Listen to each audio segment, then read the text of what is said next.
Em 2020, 300 soldados se reuniram em Londres e cada um tinha uma expectativa de vida entre 10 e 20 dias. Era preciso transportá-los de Londres até aqui, para uma ilha no Atlântico, onde alguns insetos estranhos haviam se multiplicado tanto que começaram a destruir toda a ilha. Esses soldados são pequenas vespas parasitas Microteres nietneri. Não podem ser enviadas simplesmente como bagagem. A única possibilidade de transportá-las é desacelerar sua vida com o frio. Por isso, as vespas foram congeladas e colocadas em contêineres refrigerados para serem enviadas à missão. Uma falha na temperatura e tudo estaria perdido. O objetivo principal de toda a aventura era este pequeno bosque, situado bem no centro da ilha, o único em todo o território. Foi aqui que começou a liberação. Em abril de 2021, desembarcou em Nightingale o primeiro grupo de soldados. Mas havia um detalhe desagradável. Depois de toda a boa viagem, restavam apenas cerca de 10% dos 300. E isso não é um exército, é uma patrulha de reconhecimento. Com esse número, eles não podiam derrotar ninguém, só tinham que se firmar na ilha. Porque se você tem dezenas de milhares de inimigos na ilha, 10% dos soldados sobreviventes não serviriam para nada, simplesmente passariam despercebidos. A única oportunidade era criar um local de spawn na ilha, um ponto onde as vespas pudessem se reproduzir e repor suas fileiras sem a ajuda dos humanos. E aí começa a verdadeira missão: colocar em prática, iniciar a produção de soldados no local. Na foto, o momento crucial de toda a operação. A vespa pousa diretamente sobre a cochonilha blindada e coloca seus ovos nela. Foi para isso que as vespas foram transportadas de tão longe, para exterminar as cochonilhas blindadas. E o plano funcionou, a população se consolidou e depois começou a expansão.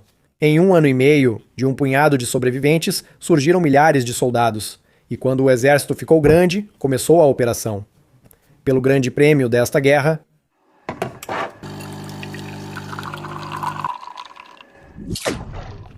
Filica arborea. São árvores que as escamas armadas quase exterminaram, e foi precisamente por elas que esses soldados vespas foram plantados na ilha. As escamas armadas invasoras que sugam a seiva das plantas chegaram a Nightingale acidentalmente, junto com pessoas e mercadorias, e então tudo seguiu um cenário ruim. Os insetos se estabeleceram e começaram a se espalhar rapidamente pela ilha, invadindo uma árvore após a outra. Por que tão rápido? Porque as condições acabaram sendo ideais em toda a ilha. Não havia inimigos naturais que pudessem controlar a população das escamas armadas, então ela disparou.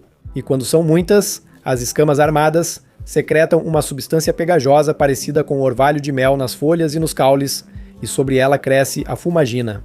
É assim que elas aparecem nas plantas, como se tudo estivesse manchado de fuligem, mas não é só sujeira.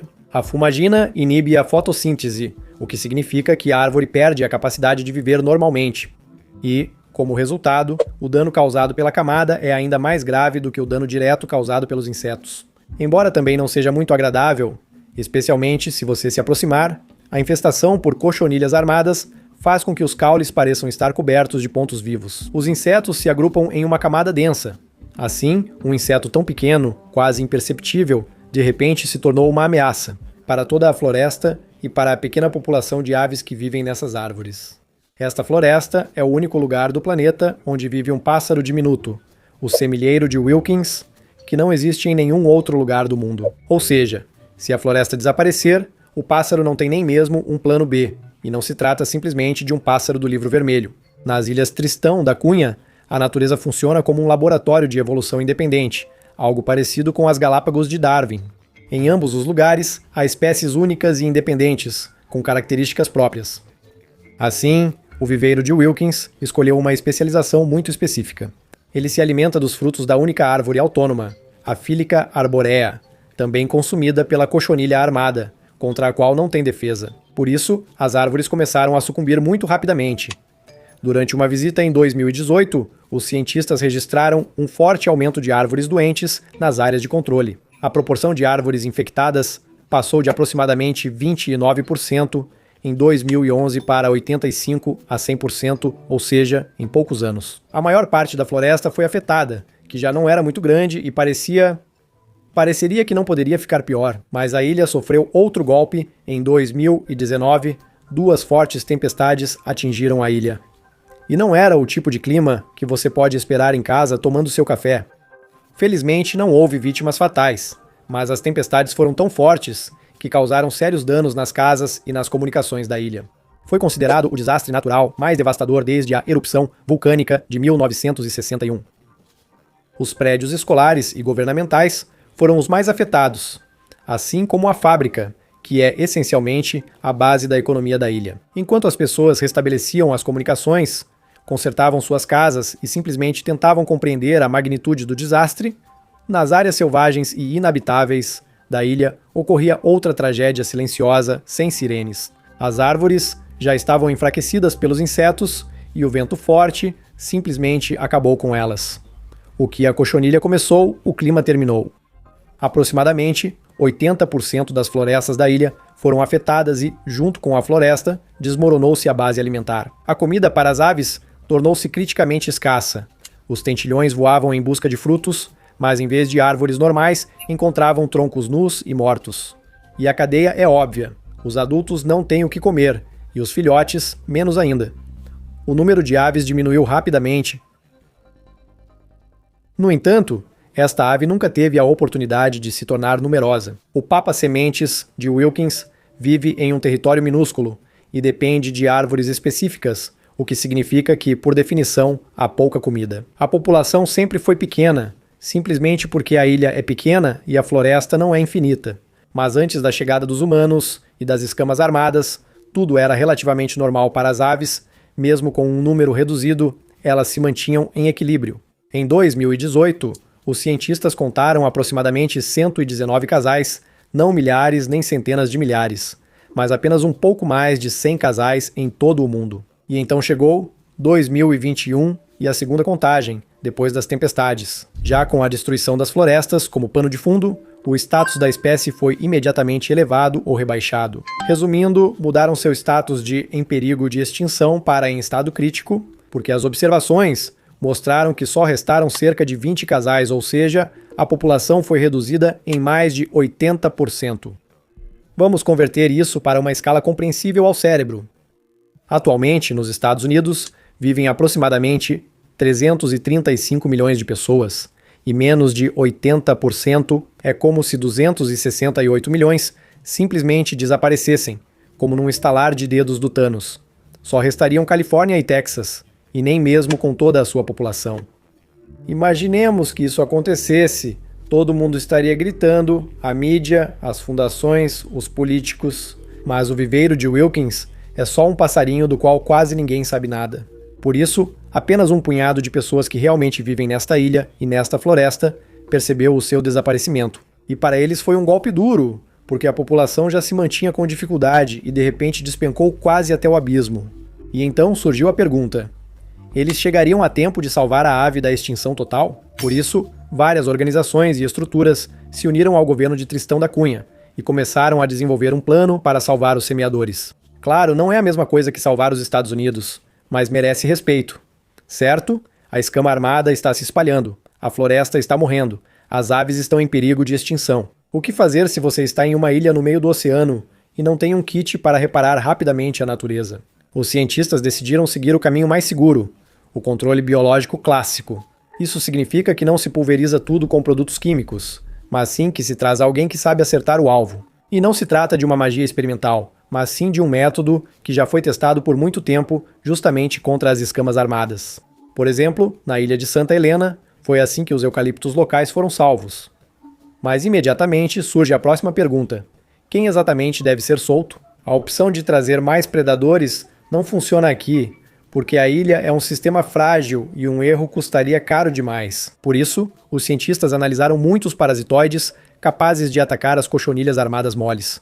E no final, decidiram-se pela vespa Microteris nietneri. Sua principal característica é a segurança no controle biológico.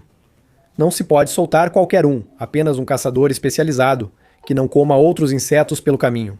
A vespa escolhida se alimenta de cochonilhas armadas e de várias espécies, e já existe na África do Sul. Ou seja, a vespa não é apenas um predador, mas também é legalmente conveniente.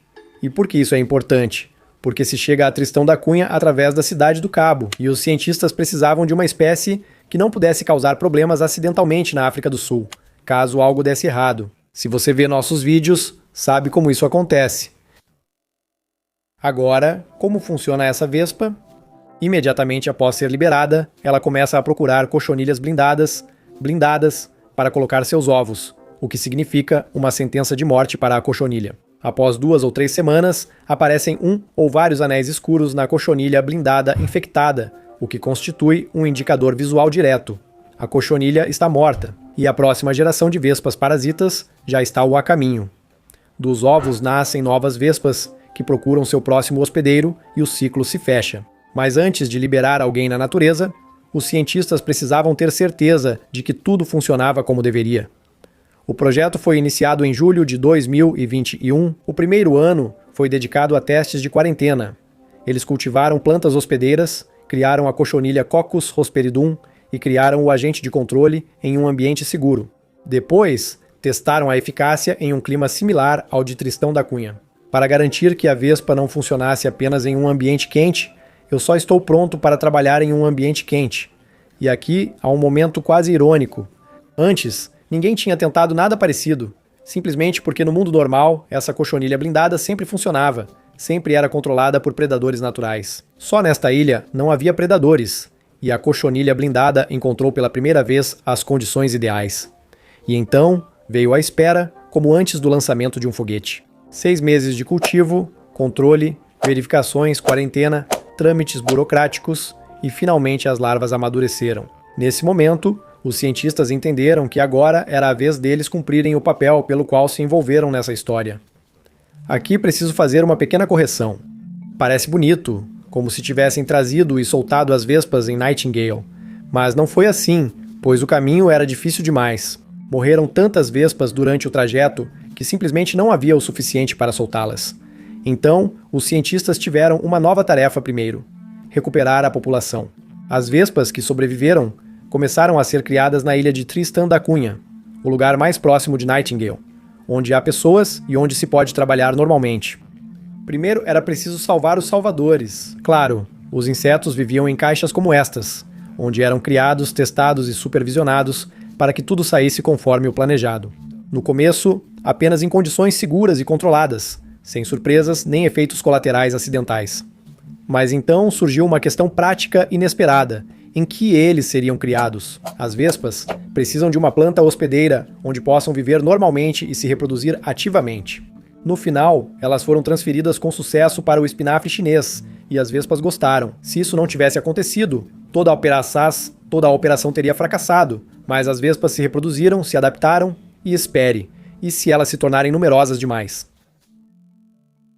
O controle biológico parece a alternativa ideal aos pesticidas em vez de produtos químicos. Você solta o inseto certo e ele se encarrega de eliminar o parasita. É uma ferramenta realmente eficaz contra espécies invasoras, mas às vezes o salvador se torna o problema. Um bom exemplo é a joaninha asiática multicolorida, o que, inicialmente, era um agente útil vindo da Ásia, que começou a ser distribuído pelo mundo todo desde a década de 1910, para exterminar os pulgões e os insetos cochonilhas. O problema é que a joaninha asiática multicolorida acabou sendo boa demais para sobreviver. Ela saiu de sua área de distribuição original, que, aliás, é enorme, desde o Cazaquistão, a oeste, até a costa do Pacífico, a leste, e como resultado, a joaninha asiática multicolorida se estabeleceu em pelo menos 59 países, nos quais não deveria estar agora. A joaninha asiática multicolorida é considerada uma ameaça para as joaninhas nativas, porque ela não se limita a uma única tarefa: caça as larvas de outras espécies e às vezes até se alimenta de frutas.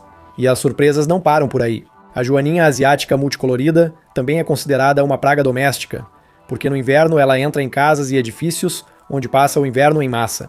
E se uma pessoa chegar muito perto dela, a joaninha morde?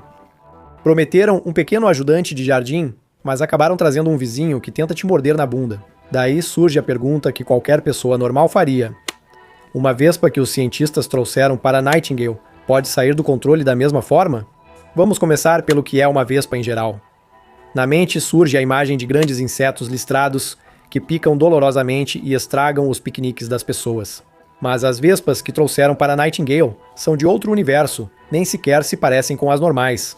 Veja aqui uma vespa no dedo, uma fêmea de cerca de 2 milímetros, ou seja, ela é realmente minúscula, quase como um grão de poeira, que só dá para ver se olhar com bastante atenção. Para comparar, As vespas mais comuns que a maioria das pessoas encontra geralmente medem entre 10 e 15 milímetros de comprimento, várias vezes mais. E aí surge uma pergunta lógica. Elas são perigosas, não é? As vespas parasitas só prejudicam os parasitas, nem sequer precisam defender um ninho, porque essas vespas também não têm ninho. Seu ciclo de vida consiste em buscar parasitas. E pessoal, e nada supérfluo. E o que é ainda mais importante, essas vespas costumam ser muito especializadas, uma espécie, um parasita específico que lhes convém, e o resto dos insetos simplesmente não lhes interessa. Isso é quase um seguro embutido. Se o hospedeiro adequado desaparece, as vespas também desaparecem daquele lugar. Quanto às pessoas, é ridículo. A Ilha Nightingale não tem população permanente, lá vão turistas e cientistas, mas isso não acontece de forma constante. A liberação foi realizada no interior da ilha, diretamente na floresta afetada, de modo que as vespas não podiam prejudicar ninguém além das escamas. Em resumo, para os humanos não há nenhum risco nem inconveniente. E o mais importante, a resposta para a tionta pergunta "a vespa pode sair do controle?" é basicamente negativa. Aqui ela não tem a quem atacar, não tem onde realmente se espalhar e é um lugar remoto demais para se deslocar para outro local. No entanto, os cientistas não pararam na introdução das vespas para salvar a floresta e os pássaros, porque só com o controle biológico a floresta não vai voltar a crescer instantaneamente. A vespa pode deter o parasita, mas não vai criar novas árvores do nada, então é preciso um segundo esforço.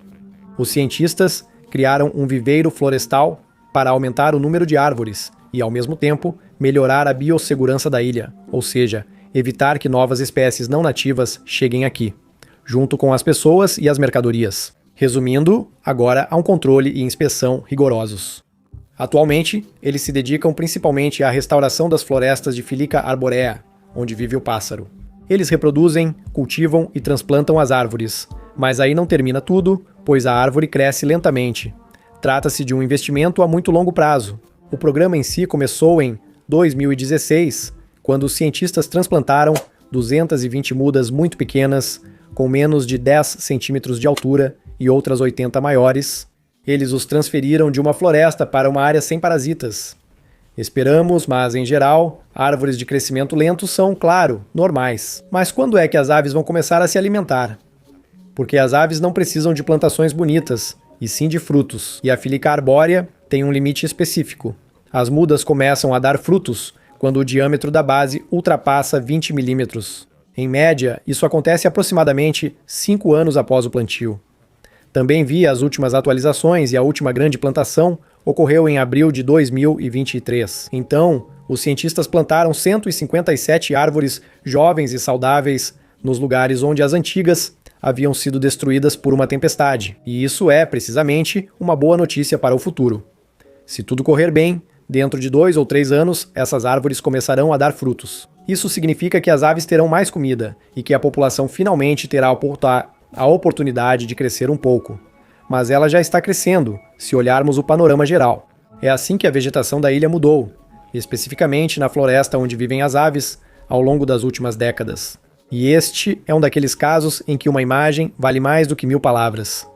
E tudo isso foi realmente feito por pequenas vespas? Os cientistas acreditam que foram elas que evitaram a extinção das aves no momento mais vulnerável.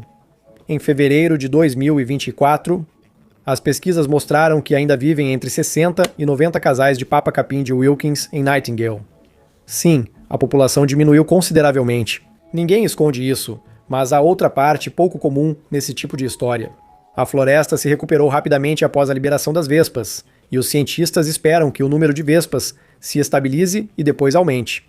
E se você quiser uma reação humana em vez de números, eu também tenho. David Kinchin-Smith, diretor do projeto RSPB para os territórios ultramarinos do Reino Unido, está convencido de que este projeto demonstra o que pode ser alcançado se realmente tentarmos mudar o destino de uma espécie em perigo de extinção. Segundo ele, o sucesso se deve a 3 coisas: uma determinação inabalável, conhecimento ecológico e uma boa dose de sorte. Mas o mais surpreendente são os detalhes que os cientistas observaram no local. Os estudos realizados em 2024 revelaram que algumas árvores grandes sobreviveram e continuam dando frutos, mesmo que a tempestade as tenha derrubado na época. Quando você esperava descansar depois da morte, mas te chamaram para trabalhar? Em resumo, agora essa tarefa não é salvar os sobreviventes, mas devolver a ilha ao seu estado normal. E quanto a funcionar como fonte de alimento, e para as aves, é uma oportunidade de voltar à vida e uma oportunidade bastante boa, porque para os semeadores, na verdade não é difícil se acostumar. Essas pequenas aves já passaram por catástrofes semelhantes antes. As imagens de satélite de 2005 mostraram algo interessante. Já havia ocorrido uma perda semelhante de florestas após uma forte tempestade em 2001.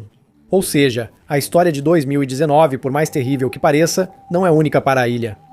Dê uma olhada nessas fotos. Em 2005, a floresta ainda era escassa, literalmente danificada, muito castigada pelo vento, e em 2016 volta a aparecer uma floresta normal, densa e viva.